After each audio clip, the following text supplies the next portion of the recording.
Alright, we're back at it. Today we're working on the 14 volt. I don't really have any mounts to set my phone up or my GoPro in a good place to like actually capture what I'm doing other than way in the distance so you're not really seeing much. So I figured I'd just stop where I'm at and show you. So I've done the upper links and then I had to build these coil spring perches or coil spring brackets. I don't fucking know what you call these things. Anyways, just the springs, they're hot as hell because I just finished welding the other side of them. There's like a cylinder that just kind of keeps the coil from spinning there. And then it obviously has this that goes, so after you put the spring down, this goes inside, bolt comes up through, clamps it, keeps it from falling out, I guess. But yeah, my first weld there was just a little cold because everything's super cold in here, but then once things got going, that one got too hot. And I was running it, whenever I run it at the spec of my welder, it's always too hot. It like actually etches into the side. So I usually have to run it for metal that's thinner on the settings and it ends up being better. But I do a lot of welding at once. I don't do it properly where I wait. I hit things with a lot of heat. This I'm not super happy about because of how this mounts. Like here's center. Center is actually not center. Like the actual center of the axle is not actually center with the pinion. Where the drive shaft comes out is offset just because I guess the whole drivetrain is kind of offset. But then like this kind of drops off here, and so there was a gap, so I had to. So typically I won't weld the inside of a bracket or a tab or whatever, but this one I did because I lost a little surface area here in the corner because it kind of hangs off. So I decided to do a little bit more real estate on the inside just to make sure that it's not able to peel off. I think it's going to be good, but time will tell. We will find out. I haven't had a weld break, and this whole thing is held together with my welds. Like all the steering, all the stuff that's important. Like the whole steering is held together by my welds. So far so good. I can't remember. There's some other crucial things on there that are being held together. So here's my lower link tabs. I'm not going to be doing these today. I need to wait until I actually get it under the vehicle, and then I'm going to figure out where my lower links are going. They'll be a different angle than they are currently at in the vehicle. Upper links will be almost identical. I matched I think it's 20 degrees. I matched that. So that'll be nice too. Because I'm using the same links in there. So I'll be able to hook it up and pretty much get it right where it needs to be. Then I'll adjust my angle at the transfer case and then figure out where the lower links need to go, get those tacked in, and then pull it back out and weld everything. And then what else do I need to do on this? Oh, and then I'll also, once I do that, once I get the lower links, then I'll be figuring out where the coil springs land. I'll just have those sitting on there. Let's see if I can pick one up real quick. So like I'll just have it sit on there, set the vehicle, kind of let the weight down onto the coil springs and kind of see where it rests, where it hangs out, where it clears, and then I'll tack it, let the vehicle back up, and then fully weld that to the axle, and then that'll be that. So, and then the last thing will be limit strap tabs and shock tabs. And then after that will be just, I'll have to get a brake line, just maybe fittings. I'm not sure what's all going to be entailed in that. I may have to get a custom line that has like the fitting of Jeep on my end that then has the like male fitting for GM on the other end that goes to the little, I forget what that little, it's just like a little splitter box where the lines come off from one side, then come off the other, and then the line comes to the vehicle, and they all meet in a little T box. I forget what it's called. I know the name, I just can't think of it right now. My brain's fried. Didn't get a lot of sleep. And then I will be, the very last thing on this will be the parking brake. Hopefully I can get it to work. Maybe having a custom one made if I can't figure this setup out, if I can't figure out how to adapt my Jeep, because length might be an issue. Because my parking brake cables are already stretched to the max, and so because it's already a little stretched, and it's taller, so they're going farther down when it flexes out and everything. So it may not reach on this one. Even if it does connect, it may not reach, so I'll have to look into maybe finding some longer ones. I did look at like a Silverado, if that's the case. There was another vehicle I looked at as well that they were like 2 feet longer, which would probably work. So I'll explore that. That's going to be the last thing, because I don't even have a working parking brake in this thing. Like, it kind of works, but just barely. If you get it on too steep an incline, it doesn't do crap. It just rolls away. So I'm going to work on that. I should have this axle in by April. Yeah. By like April 1st. That's usually when Uwari's opening weekend is. That's my whole plan. I just started on this thing, but oh yeah. I forgot. I gotta put a spool in this thing. I got the spool. So that's probably gonna be next weekend doing the spool. So I'm gonna pull out the gears, pull the gears off that carrier, and then put it on the spool. And because I don't have a bearing press and all that, I'm going to be using just science with heat and freezer. I'm going to heat the gears, freeze the spool, and heat the bearings. And then throw the bearings and the gears on the spool right when they come out of the oven, and the spool comes out of the freezer, and it should allow me to make this work. If not, well, I'm going to have to take it somewhere. Those parts. Just take it to a shop and have them press them on, and then we'll be back. So that is that. We're getting there. Oh yeah, and I got the wheels. I got the same wheels.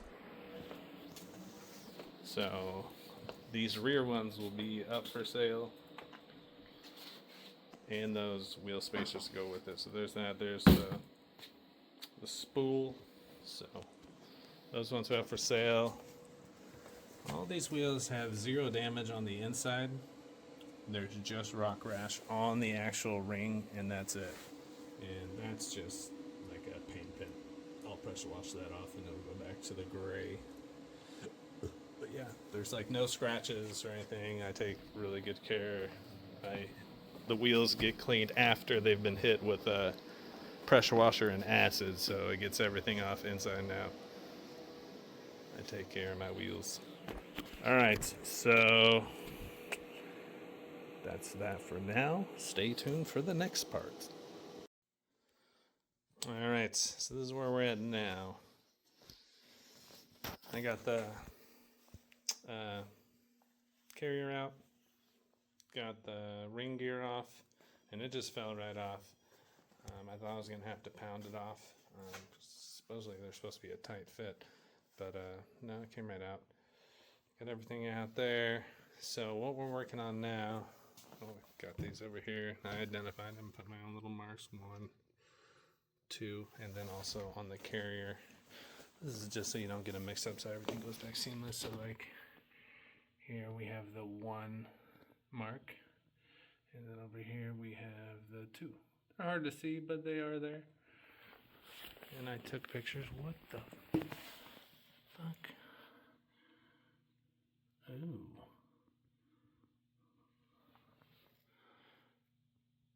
Weird. That's gotta be what. So I noticed before I even pulled it out, I noticed this on all the gears. And it's kind of like, you can tell it's kind of pushed over the side. I don't know if you can see that. Yeah, there you can. Huh. Why would it have gotten into that? Huh. Well, it is what it is. It's a trail Jeep. If we need to let it dig in there to clearance, so be it. We're just gonna fucking send it.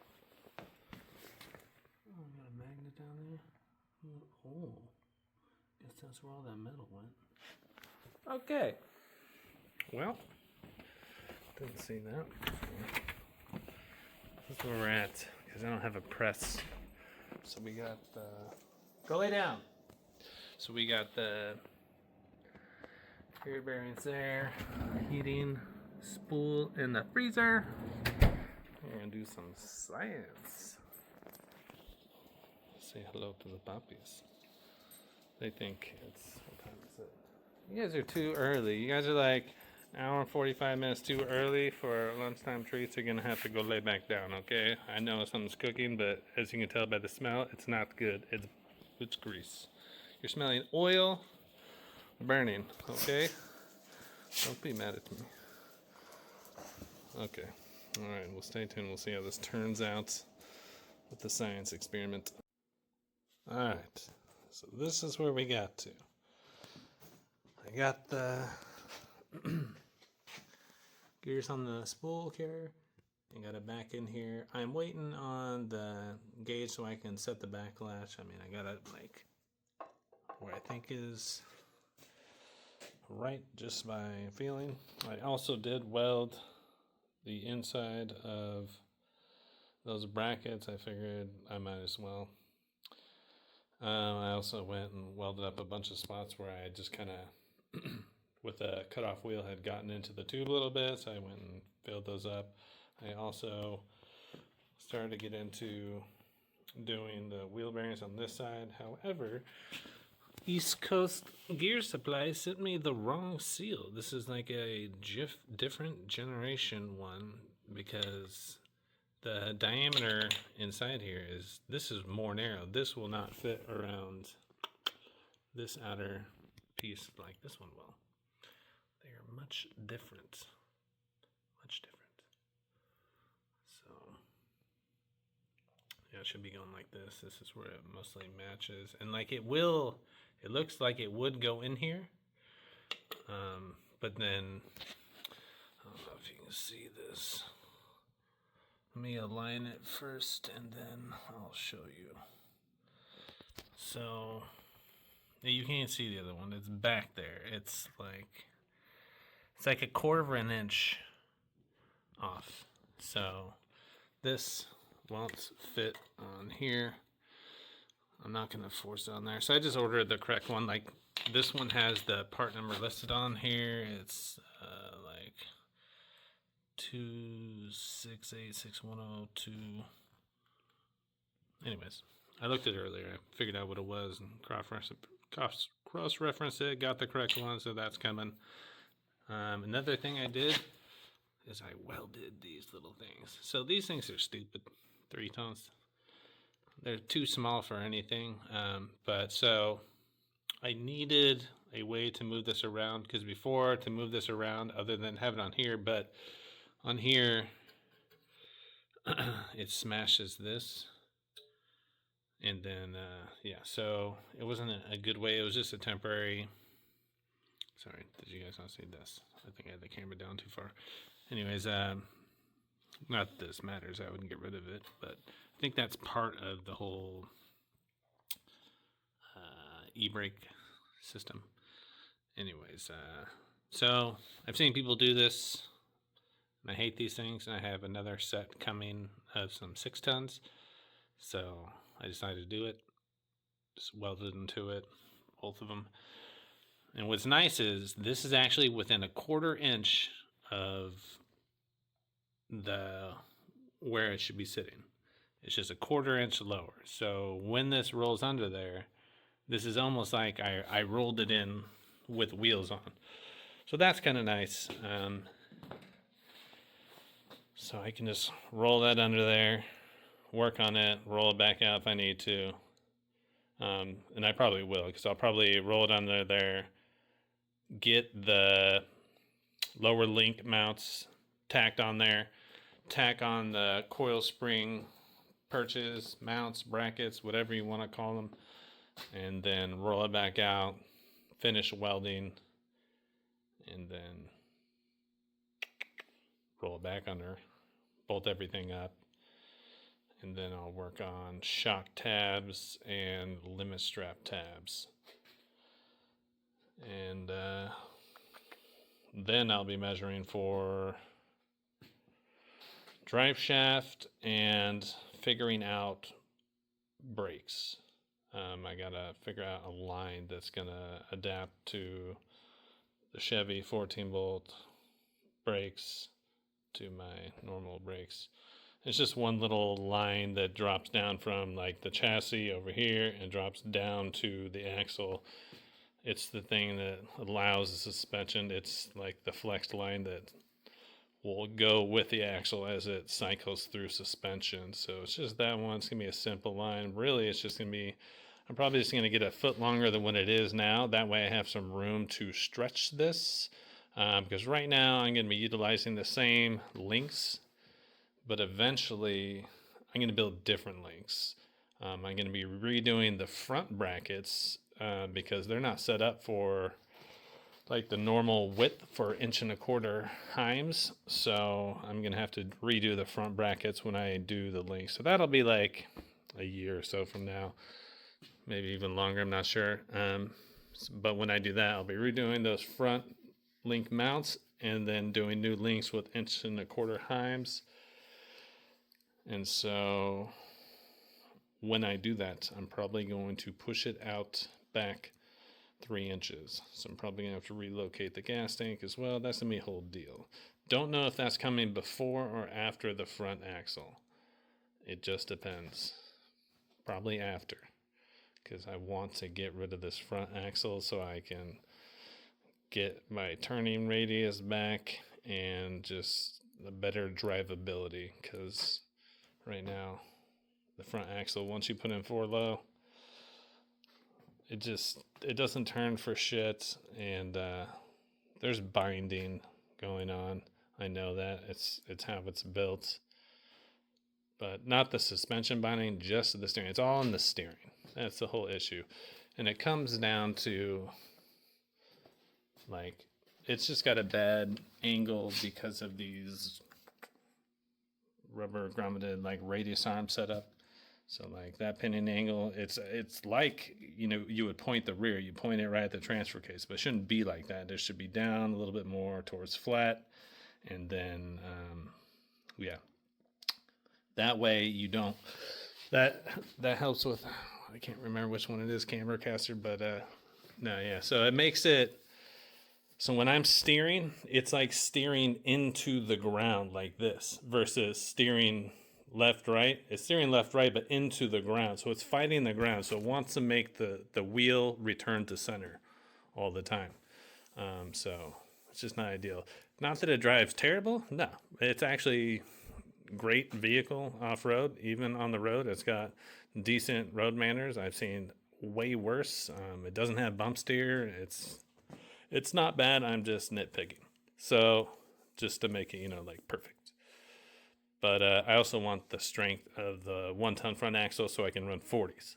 So I'll get better steering in 40s. That's why I want to do the front.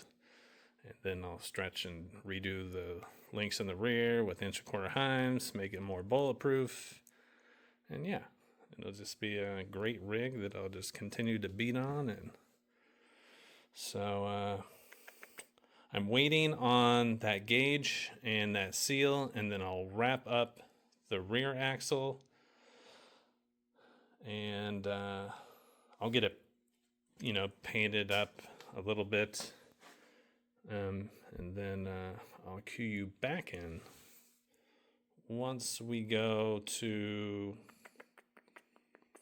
get it under the Jeep, and I start working on the actual lower link mounts the coil spring mounts, because that's going to be in the home, like the home stretch.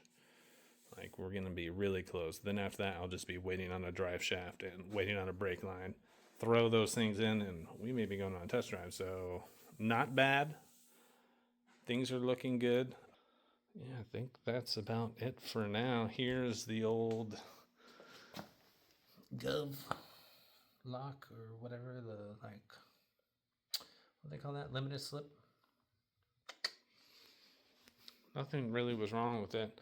Oh yeah, and I don't know what caused those marks. So there's no way that the gears could get in there and cause that. Let's see if I can get in there.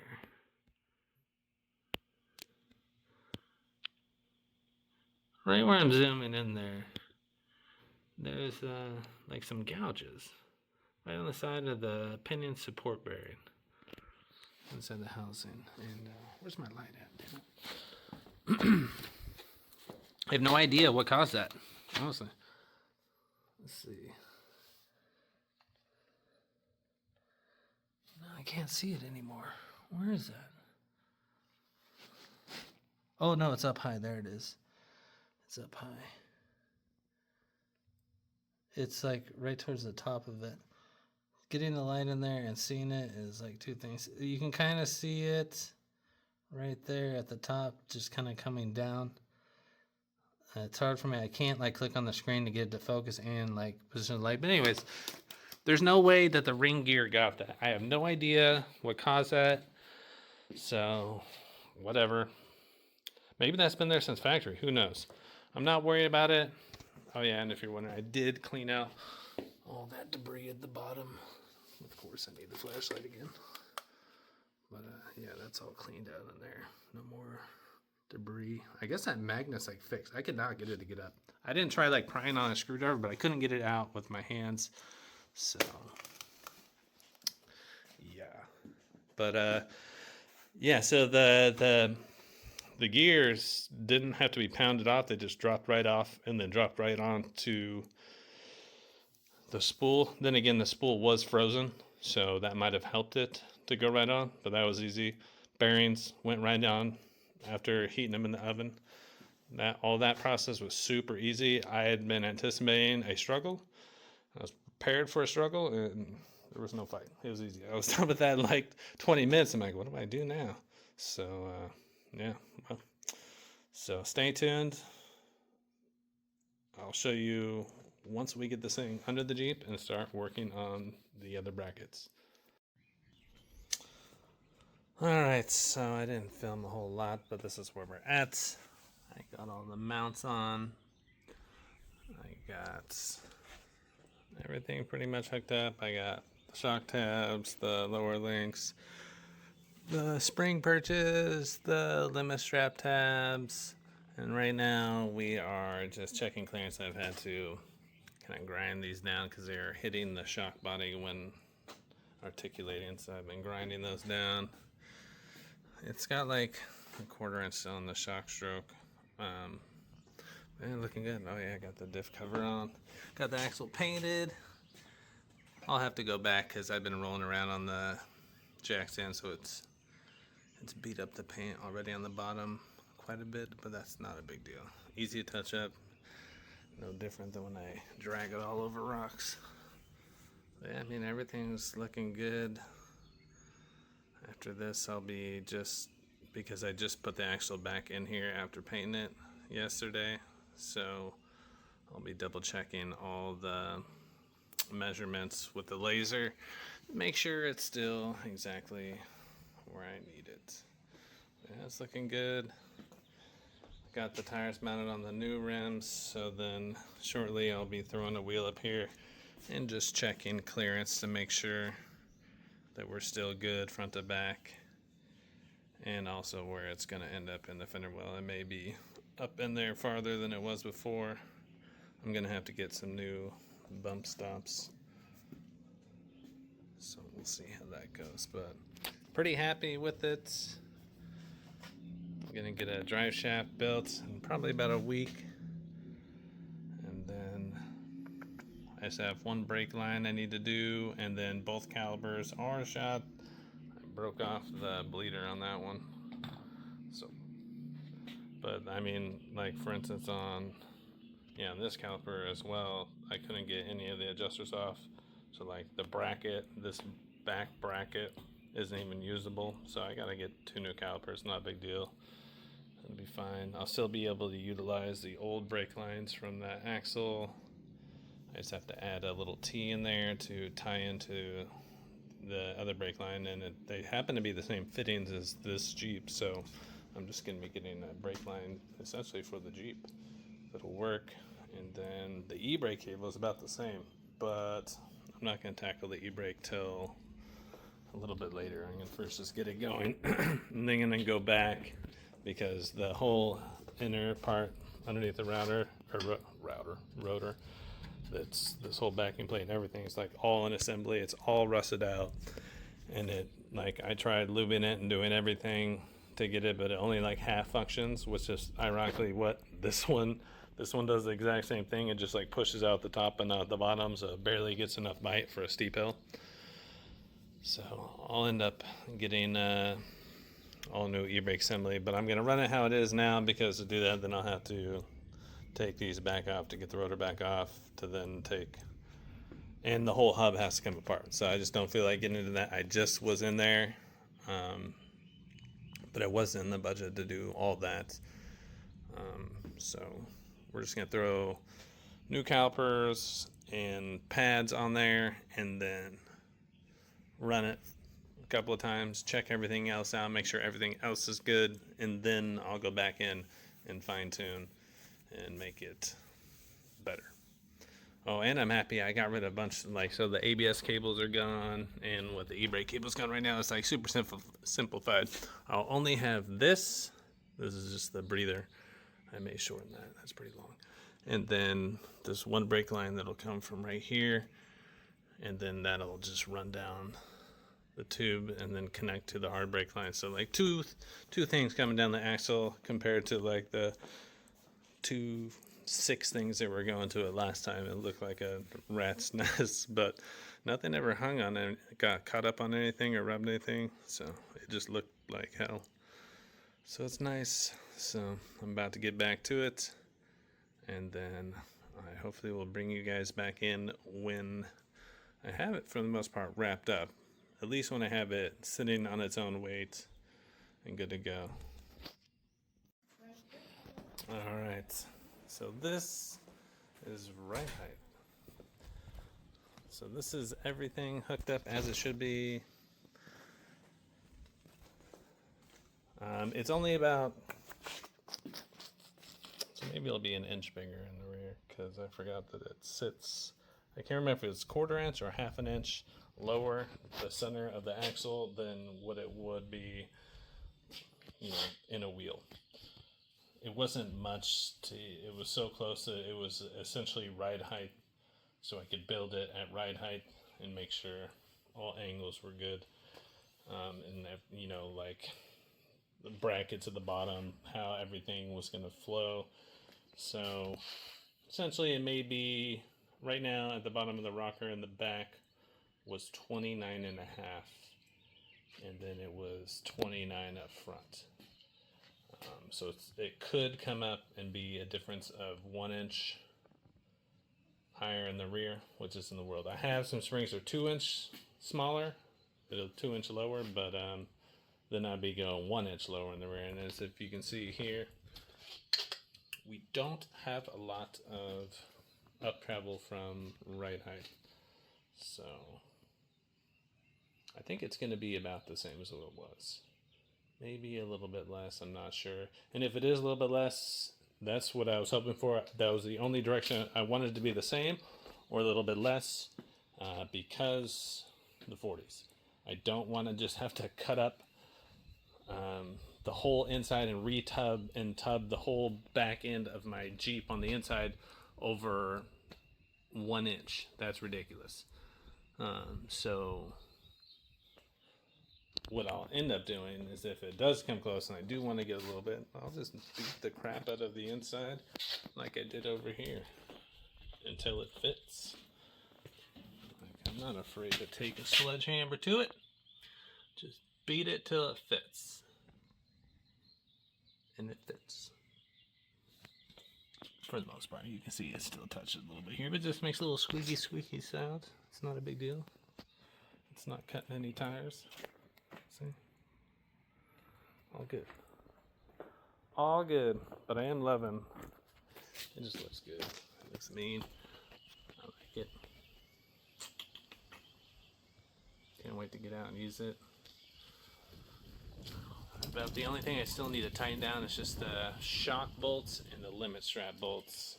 Everything else is tight and aligned. I checked everything out. Everything's still straight. So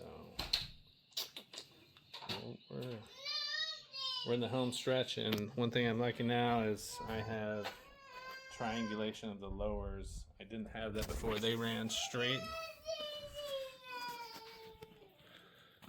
So yeah, it's gonna be nice. Oh yeah, I did do the new brake calipers because I sheared off the damn bleeder. Well, one, I couldn't get these out, and then without getting these out, I actually can't get the pads out. So that's also another problem. Like, Chevy makes this indentation right here where you can actually get them in and out. It's on both sides, but as soon as you put these things on, then you can't use it anymore. So you have to separate this. You at least have to remove one so you can spin it out, and then you can get the pads in there. But anyways, I want to do it anyways. So that was just like the final straw that did it in for these calipers. So then they weren't that expensive. It was like 120 bucks for two, and then like 15 bucks for, I just got new pads because I can't get those pads out of there, unfortunately. But not the end of the world. So we just have some new brakes. I had to ditch ABS on this. I mean, I'm sure I could look into doing that, but I really don't care for ABS, and this is strictly an off-road rig. And I can't stand all those ABS lines that are running down. Like, it's so much cleaner now when it's dropped out. There's not a bunch of, spaghetti coming down. We got one breather for the differential, and then one brake line. That's it. That's all that'll be hanging down now. So that's nice. So yeah, I had to get a slip yoke, a new slip yoke for my slip yoke eliminator. Or not slip yoke. I had to get a new yoke for my slip yoke eliminator. I had to get a 1350 yoke. All the other options, because like the 1310 up front, I have to go 1350 up front and then to 1410, which is the U-joint for the rear of this axle. So that'll be beefy. I didn't want to go that route because I'd rather have the drive shaft brake than my transfer case, but they just don't make, I guess because of the tubing diameter for the different stuff, it's just too extreme difference. They just probably don't have like bungs or whatever to downsize it enough. So whatever. It'll work. It'll be stout. I'm curious to see when the drive shaft is in, because I raised up the lower links. They used to sit much lower. Everything hung so much lower. Everyone was talking about, oh, you need to shave this. And I did shave, not like a 13-bolt shave, but like I smoothed out.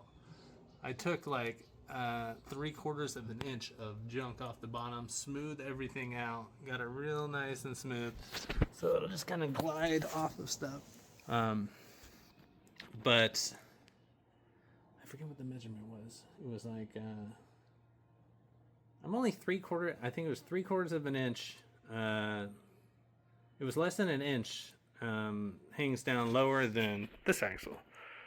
So not that big of a deal. And if you see on this one, all the brackets, how low they hung off of this, like I had way more stuff hanging below the axle tube on this one and this one comes out the back. Where is that? So look at that. I had a bunch of junk hanging out the bottom of this. Yeah, those are super low. Yeah, that's bad. That's So now on this one, like I don't have the shocks are the lowest thing. It's still not anywhere close to as low. The lower links, they're barely hanging below the tube, not by much if you look from this angle. So I'm happy with that. So what I was talking about, I digress, I got off track there, was before my links kind of hung lower than the drive shaft, so they kind of acted like a sliding point. So I'm curious to see when the drive shaft is in there, what we're going to be looking like. I think we're going to be okay, because it doesn't quite go all the way to the bottom of what you're seeing there below the tube. It's more up here. So I'm thinking it's going to be pretty close. And it's probably going to be a steeper angle than the lower links, so should be pretty good. I'm excited. I'm gonna be getting that shaft in a couple of days, throw it in there, and then I'll get to move it. Not super excited about having a rear spool in the back for just like maneuvering in these, like on the concrete here, doing tight turns at low speeds. But if I break a drive or a axle shaft here, I'm gonna be disappointed. Alright, well, I think that's gonna be it for now. I'll probably get another video, or I may add on to this video shortly once I get the drive shaft in, the brakes blood, and I actually move it around, and that'll close out this video. So stay tuned. Alright, so let me go back over here. This is all done. I was having issues with my bump stops. Like, it wasn't threading up, so I went back to the original. I had these 6-inch ones, where are those? Right there. But yeah, they weren't threading up in. Turns out that those ones are M metrics, and these are standard. This is like 3/8/16.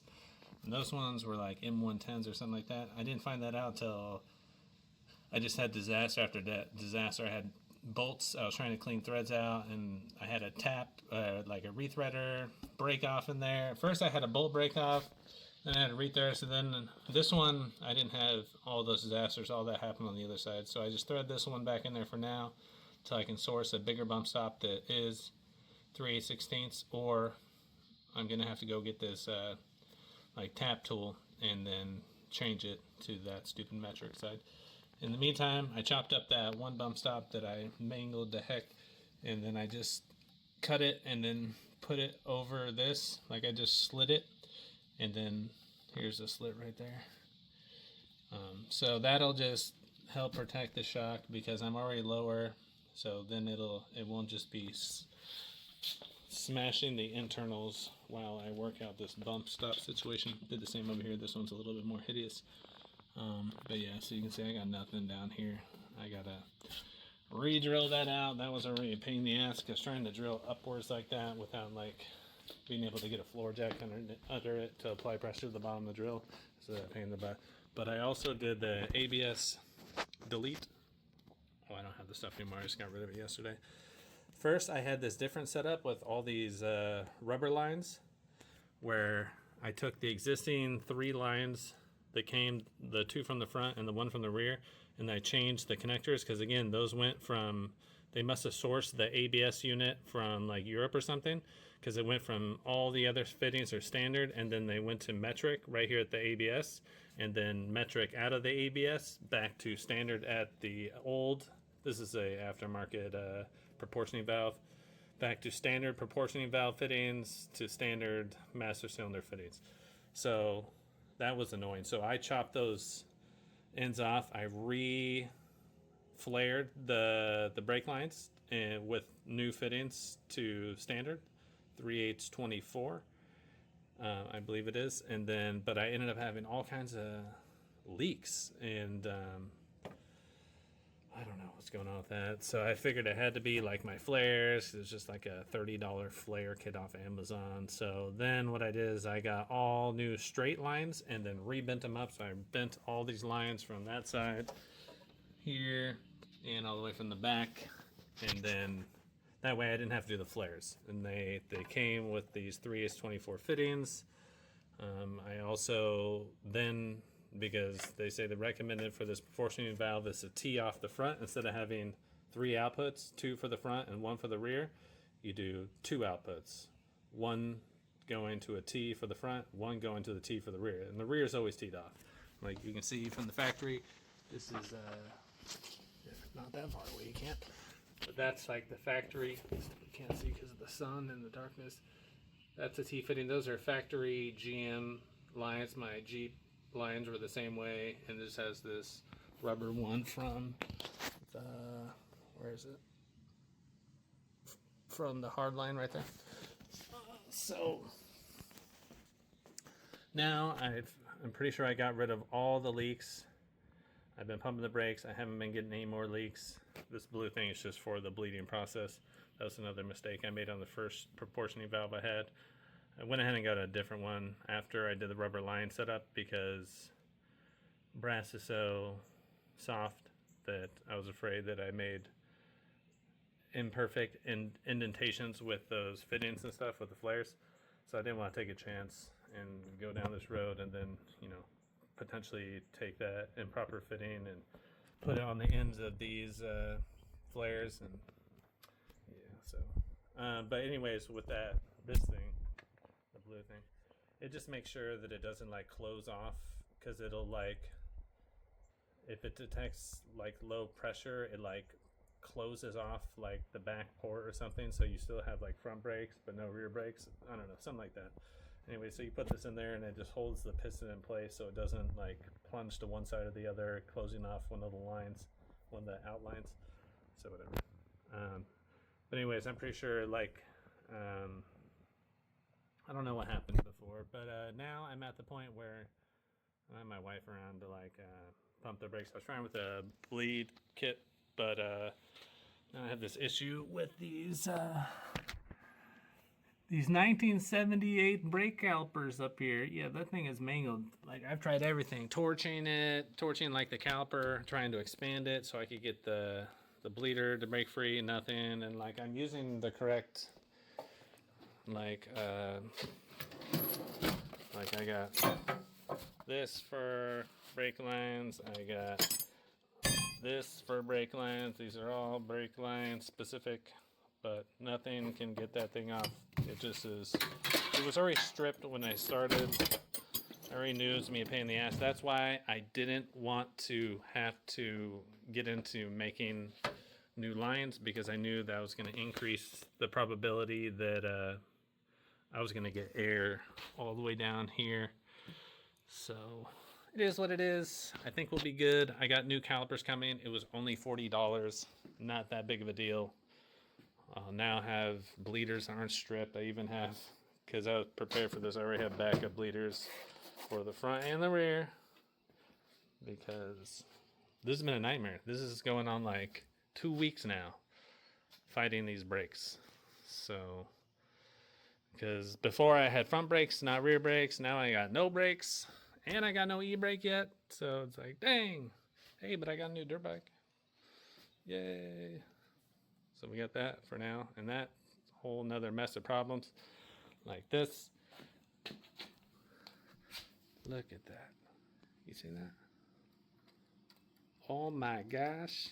What is happening?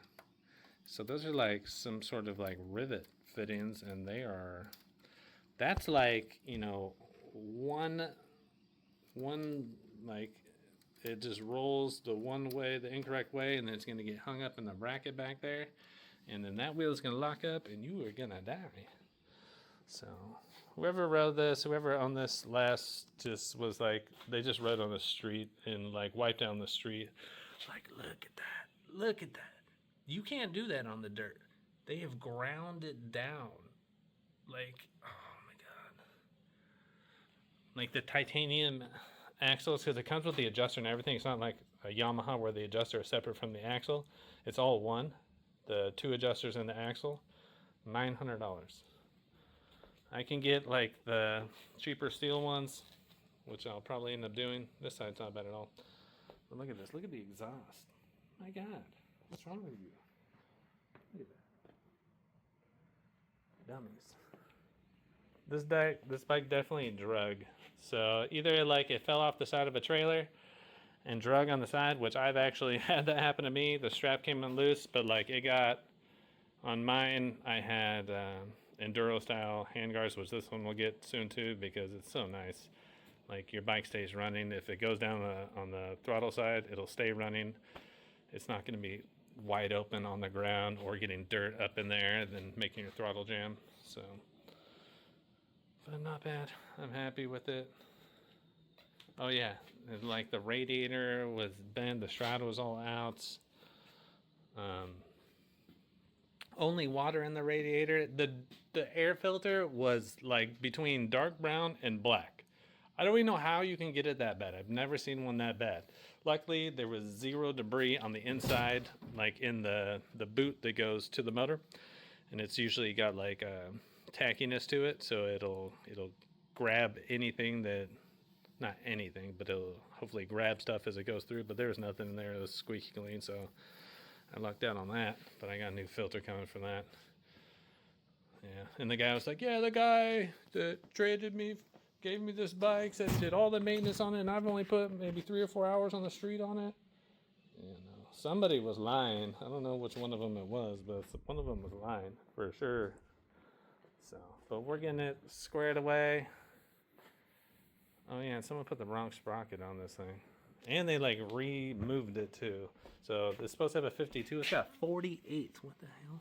But then like looking at the back of the sprocket, I can't really see it right now. But oh, so yeah, I don't think you can see it either. But you can see like where it goes up, where the bolts are, right there. It goes up right there. So it was in that position. So I don't know. Maybe they just popped it off and then it probably came off a different bike or something. That's what I'm guessing.